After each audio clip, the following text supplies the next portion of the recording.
네, 근선. 저번 시간에는 근선이 왜 발생하는지, 염증이 왜 발생하는지에 대해서 간단하게 설명드렸습니다.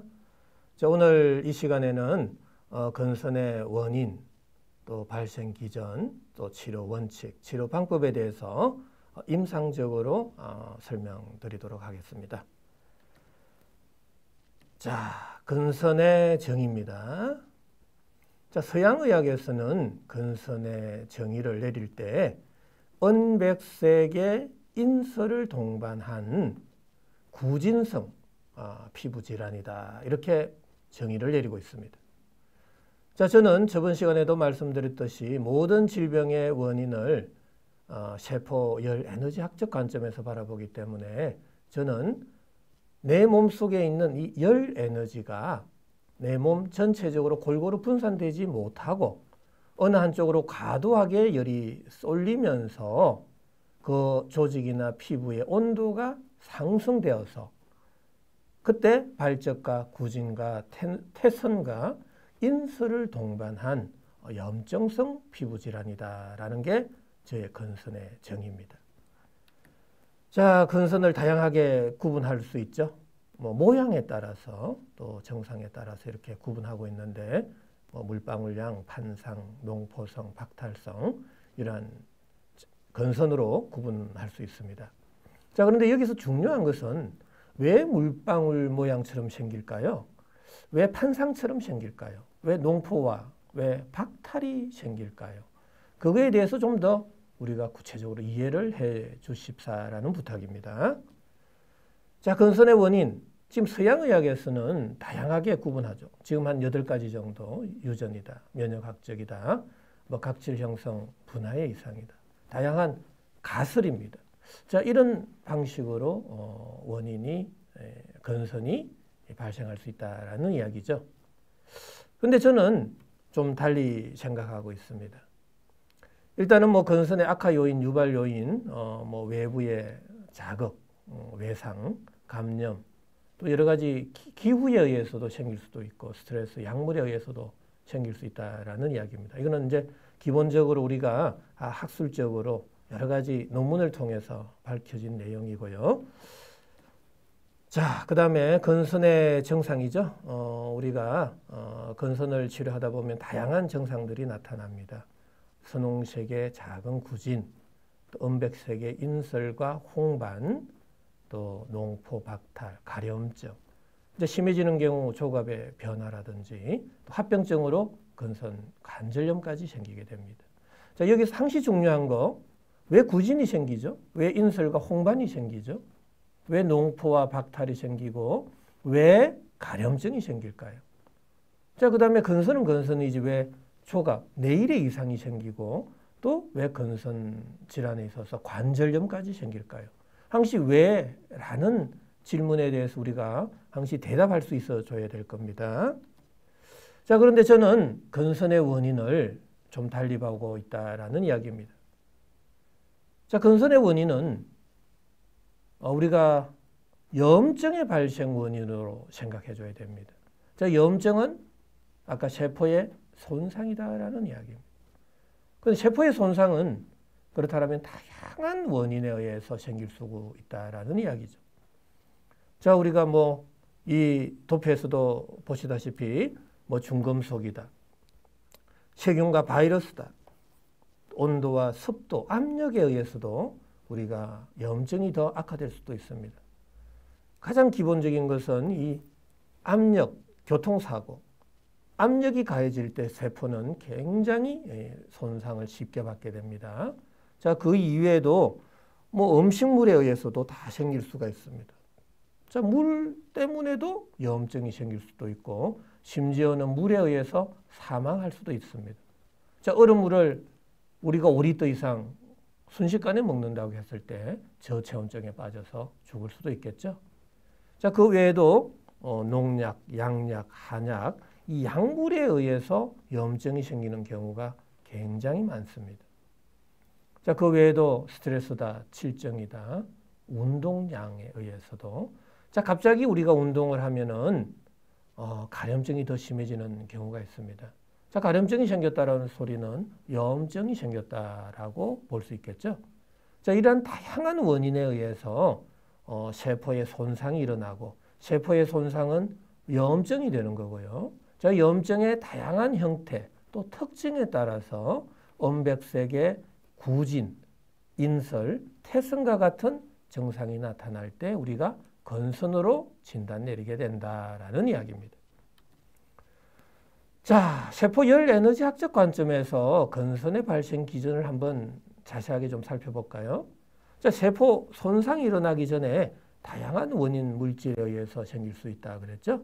자, 압력, 온도, pH, 여러 가지 전해질에 의해서도 이온에 의해서도 생길 수 있습니다. 나트륨, 클로라이드, 포타슘, 마그네슘, 철분에 의해서도 다 염증이 생길 수도 있습니다. 자, 세포의 손상은 세포 내 미토콘드리아에서의 기능이 떨어지고 그때 ATP 합성의 장애가 생기게 되겠죠. 자, ATP 합성의 장애는 내 몸속의 열 에너지 발생량이 감소되어서 심부온도가 떨어지게 됩니다. 자, 심부온도가 떨어지는 순간 체온 조절 중추 시상하부에서 명령을 내리겠죠. 빨리 체열의 방출을 줄여라. 그래서 모공을 빨리 닫아라 라는 이야기입니다. 자, 모공이 닫히고 나면은 피부로의 수분 공급량이 줄어들 때 피부는 건조, 균열, 태선, 자, 인설, 각질, 비듬, 다양한 탈락성의 증상들이 생길 수 있을 겁니다. 자, 건선의 대표적인 증상들이 되겠죠. 자, 모공이 닫히고 나면 열 방출이 곤란하게 되겠죠. 자, 열이 내 몸 바깥으로 방출이 안 될 때 강제적으로 열을 빼내게 되는 바로 가려움증까지도 생길 수 있다라는 이야기입니다. 자, 열 에너지는 높은 온도에서 낮은 온도로 이동을 하게 되죠. 자, 구멍, 관절, 마찰이 많은 부위로 이동을 하게 됩니다. 자, 그쪽 이동되는 부위의 피부 온도가 상승하게 되겠죠. 자, 온도의 상승은 표면 장력의 약화를 동반하게 된다.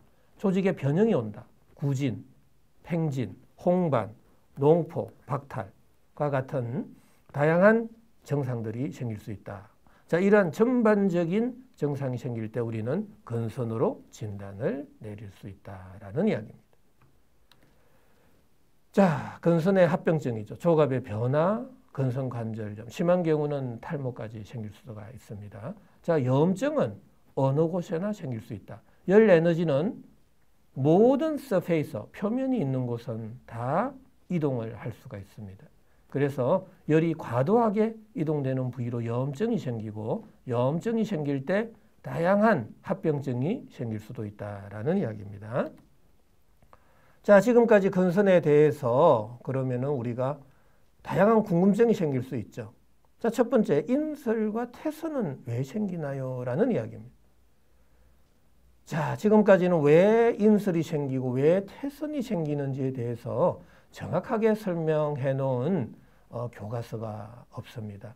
그런데 저는 세포 열 에너지 학적 관점에서 모든 질병을 연구하다 보니까 너무나 쉽게 이해될 수가 있었습니다. 자, 인설과 태선, 바로 심부온도가 낮아지면서 모공이 닫혔다. 모공이 닫힐 때 피부로의 수분 공급량이 줄어들게 되었다. 그때 피부 건조, 균열 현상이 생기고 가로 세로 갈라지다 보면은 조직이 두터워지는 바로 태선화 현상이 생기게 된다라는 이야기입니다. 자, 피부 각질 세포로의 수분 공급량이 줄어들면 각질 세포 간의 점착성이 줄어들게 됩니다. 자, 몸 밖으로 떨어져 나가는 현상, 인설과 각질이 생길 수 있다라는 이야기죠. 자, 그 다음에 구진과 농포는 왜 생기느냐 이겁니다. 자, 우리가 인터넷을 통해서 한번 찾아보세요. 정확하게 구진, 농포가 왜 생기는지에 대해서 또 설명해 놓은 교과서들이 참 없습니다. 자, 저는 심부온도가 내려가면서 열이 어느 한쪽으로 쏠리게 되었다. 열이 쏠리는 부위에 피부 온도가 상승되고 피부 온도의 상승은 표면 장력의 약화를 동반하게 된다라는 이야기입니다. 자, 표면 장력의 약화는 압력과 밀도가 낮은 공간으로 밀어내는 힘이 세질 때 조직의 변형이 오는 거죠. 자, 당연히 조직의 변형은 돌출, 비대, 팽창과 같은 조직의 융기성의 병변들이 찾아올 수 있다. 자, 구진 농포 함몰이 됩니까? 아닙니다. 조직이 융기되는 현상이 생긴다라는 이야기입니다.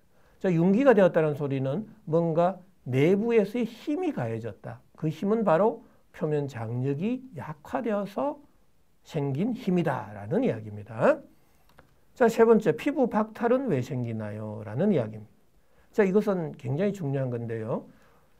염증의 온도가 너무 심하게 올라가게 되면, 자, 피부 온도가 너무 올라가게 되면 표면 장력도 너무 약해지겠죠. 자, 강력하게 밀어내는 힘이 세질 때 각질 세포는 내 몸 바깥으로 떨어져 나가는 현상, 바로 피부 박탈 현상이 생기는 겁니다. 자, 건선뿐만 아니라 박탈성 피부염도 생길 수도 있죠.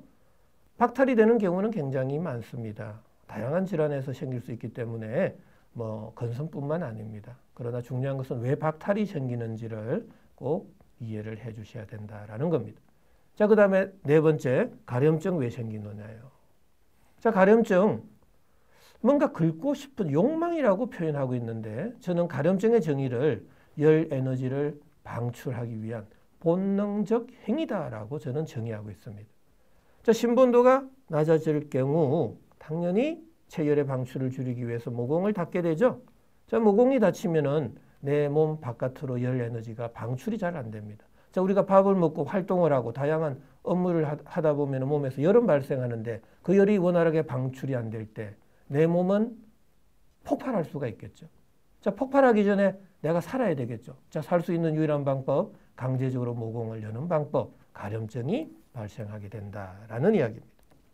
자, 다섯 번째, 조갑에 이상이 생기게 되죠. 자, 이 또한 심부 온도가 내려가게 되면 당연히 내 몸속의 혈관은 수축이 되고, 자, 혈관의 수축은 산소와 영양 공급이 내일 말초에까지 충분히 공급이 안 되겠죠. 자, 공급이 안 될 때 조갑의 성장, 형성 장애도 생길 수도 있고, 또 마찰이 많습니다. 자, 손끝, 발끝 쪽은 다양한 물건을 잡기 때문에 마찰이 많은 곳으로 열이 쏠리게 되고, 열에 쏠리면 피부 온도의 상승을 초래하게 되고, 피부 온도의 상승은 염증을 초래하게 됩니다.